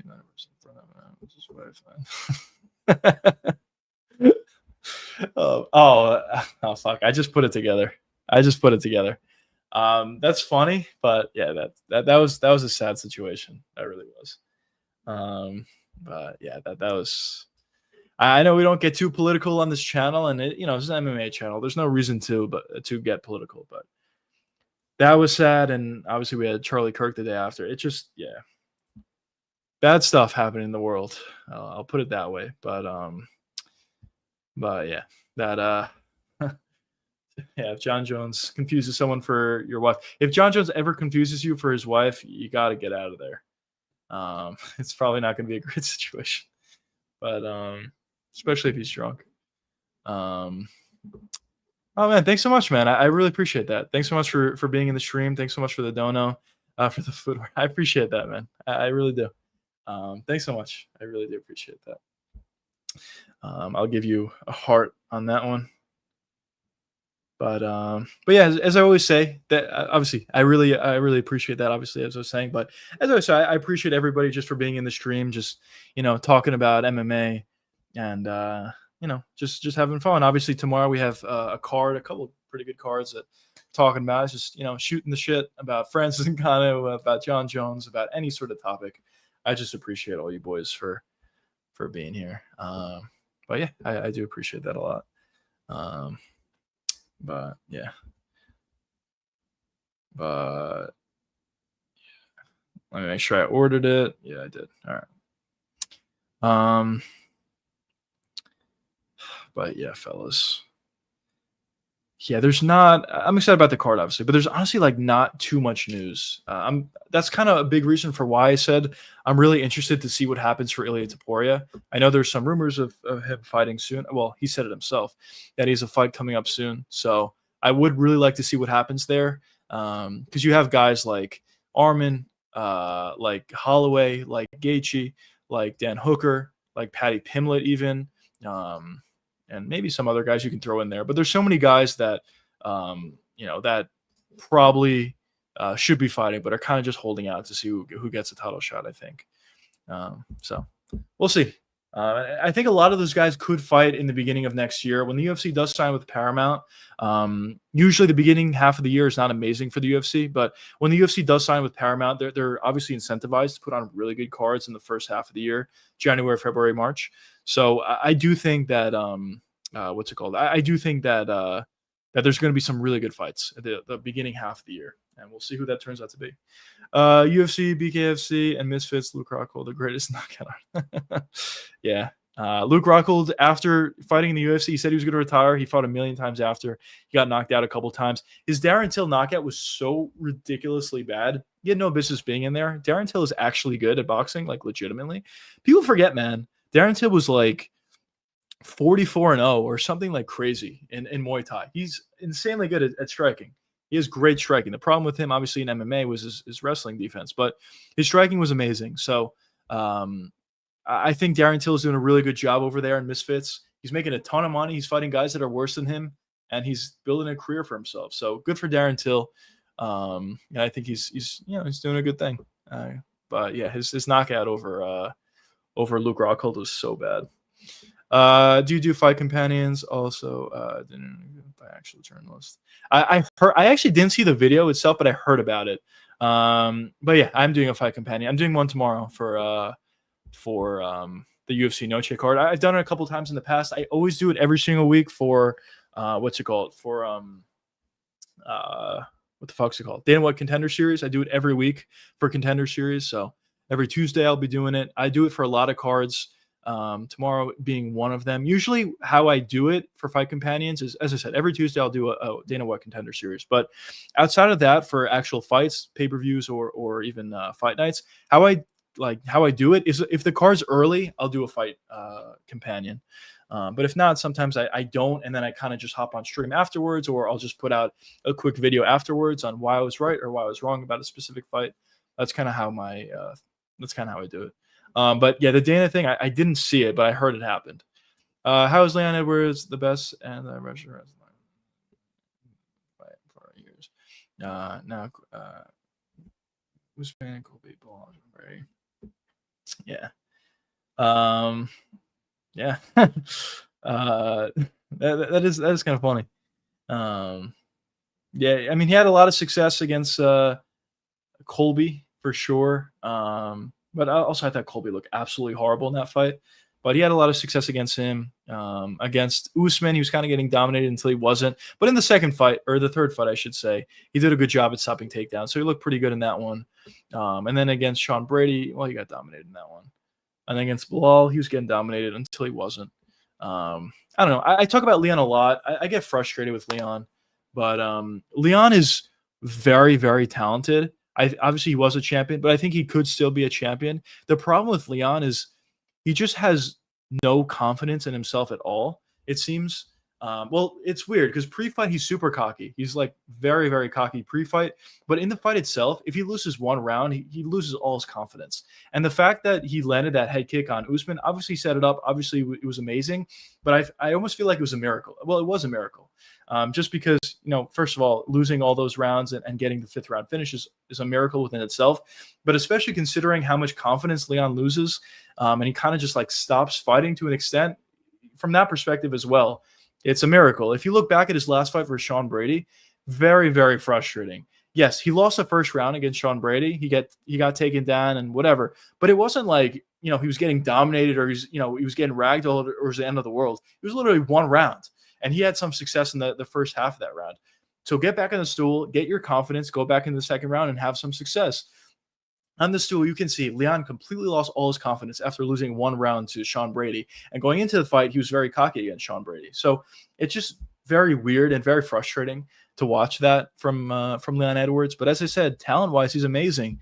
He's able to have a lot of success against a lot of these grapplers. He's able to have success on the feet. He's very technical, and he's not that physical. And even because of that, he still has been able to have success, which kind of just shows how talented he truly is.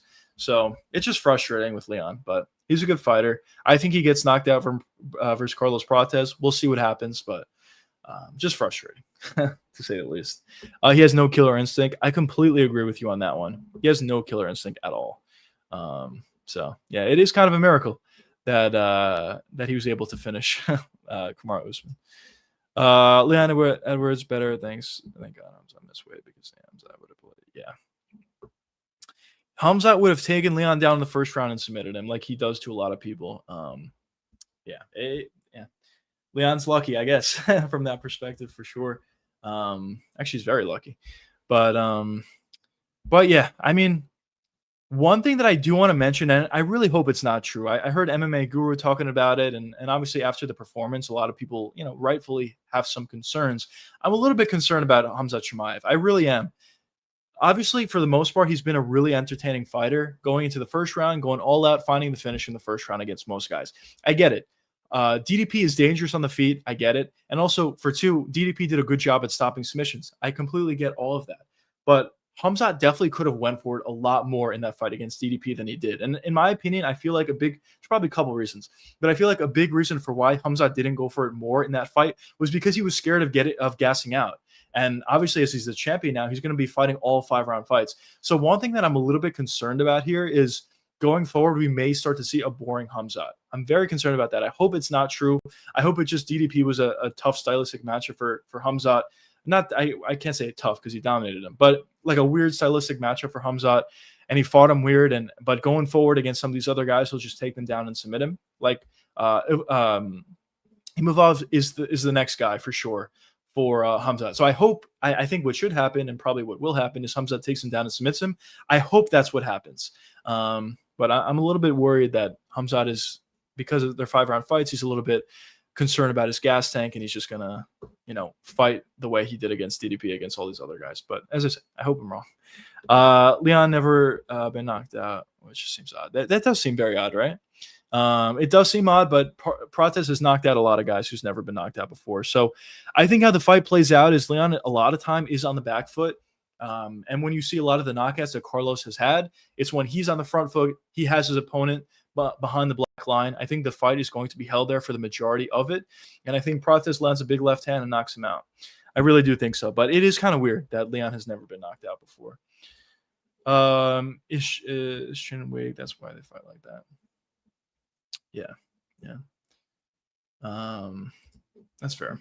Yeah, talking about Leon, I'm assuming. Yeah, because Leon getting rocked so badly against Nate Diaz is not a great look for his chin, to be honest. But he doesn't get hit that much, so I guess he's kind of, formed a pretty good style for his potential lack of. We just really haven't seen it, so I guess we don't know. But the one time that we saw him get hit clean, he got hurt by Nate Diaz, who has absolutely no power. I get it; it was a perfect shot, and it probably would have had somewhat of an effect on a lot of guys. But getting rocked that badly against Nate Diaz is never a great look.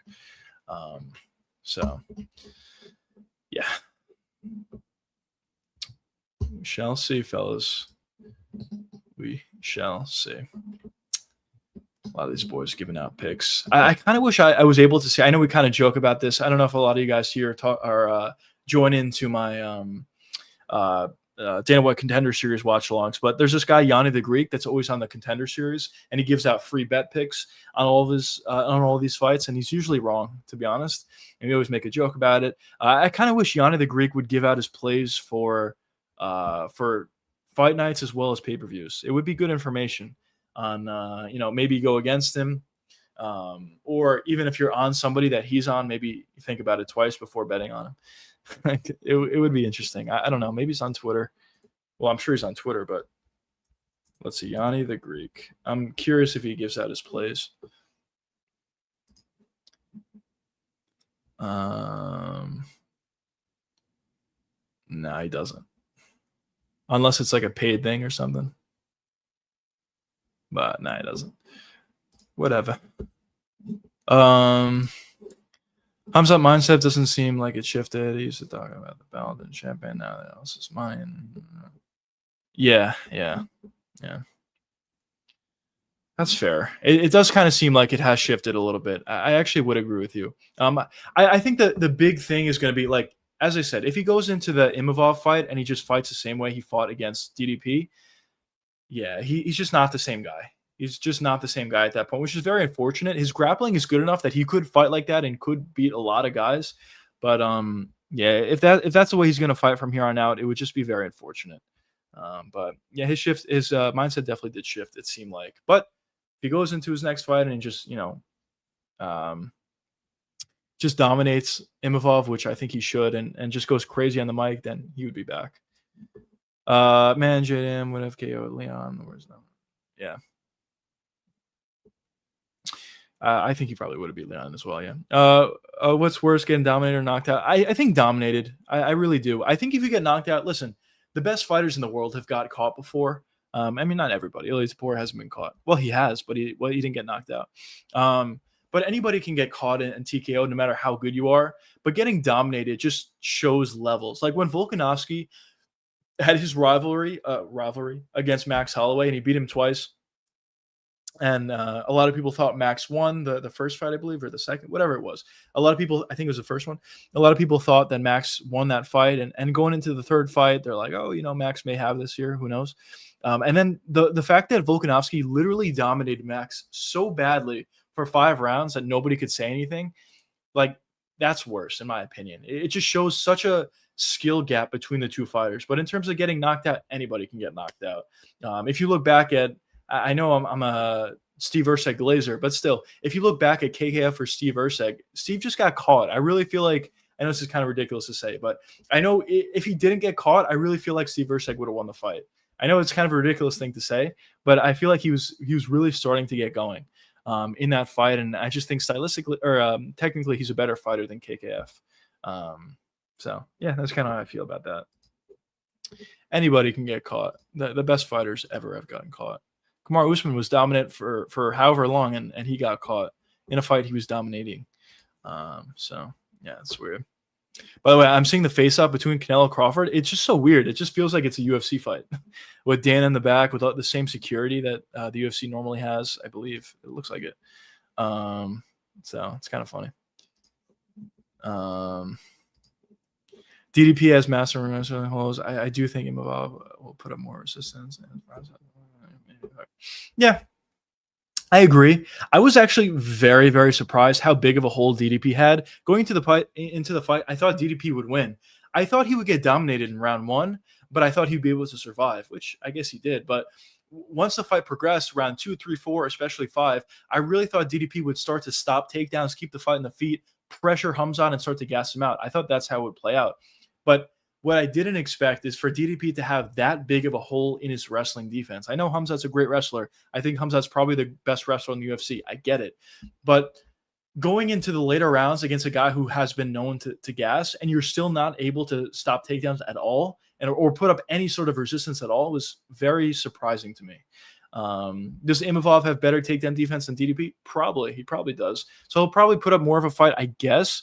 But if Hamzat fights the way Hamzat normally does, by just going all out and find the finish, I think he takes Imavov down in the first round and submits him. I really do. I think that the grappling difference is so significant between the two. I know Imavov has decent wrestling, I guess, but I think that's how the fight plays out. I really do. But we'll see.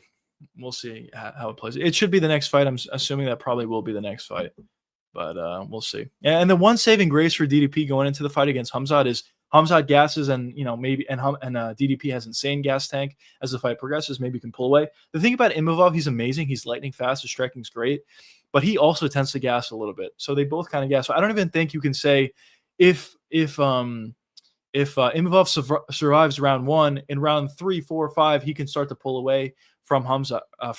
I don't even necessarily think you could say that because he kind of has shown to gas out a little bit as well. Talking about Imavov, I mean, Steve Erceg almost lost to Ode Osbourne. Yeah, it did kind of seem like it was a different Steve Erceg for one, as he was just a little bit gun shy. He talked about a lot going into the fight, and I think we saw that a lot in the fight as well. And it wasn't an amazing performance from Steve Erceg. I do agree with you, but that was before he got knocked out. Or sorry, that was after he got knocked out from KKF. In the KKF fight, as I said, I know it sounds ridiculous, and if you clown me, I don't blame you for it. But I really feel like Steve was starting to get going in that fight, and if he was able to avoid the shot, I think he probably would have won. But who knows? I hope Steve can put it together, but it just seems like he's very scared of getting knocked out at this point. He fought very oddly in the Ode Osbourne fight. He just fought scared, to be honest. But hopefully Steve can put it together. How the fuck does Steve Erceg almost beat Pantoja? He has lost everybody. Yeah. Well, that's a reason why I think Steve's good. Steve's legitimately good. He's legitimately good. He arguably beat. I think it's fair in the decision giving it to Pantoja, but he is very close. And there's even the case that he arguably beat Pantoja, which is crazy. Just crazy. That's why I think Steve is so good. And even in other fights, he's shown how good he is. Striking is really good. His takedown defense is good. On the ground, he's good. There's a lot of things he does well. I just think at this point, he's kind of in his own head with him just getting knocked out by KKF. I think he's just in his own head. Poor Steve. Yeah, we'll see where he goes from here. I mean, obviously, he just beat Ode. Not the most promising performance in the world, but he did beat Ode. He figured it out after getting hurt. And going forward from here is number 11. You know, you can give him like a Tim Elliott or somebody, Alex Perez, or somebody like that ahead of him in the rankings. Why not? Hopefully he gets victories, racks him up.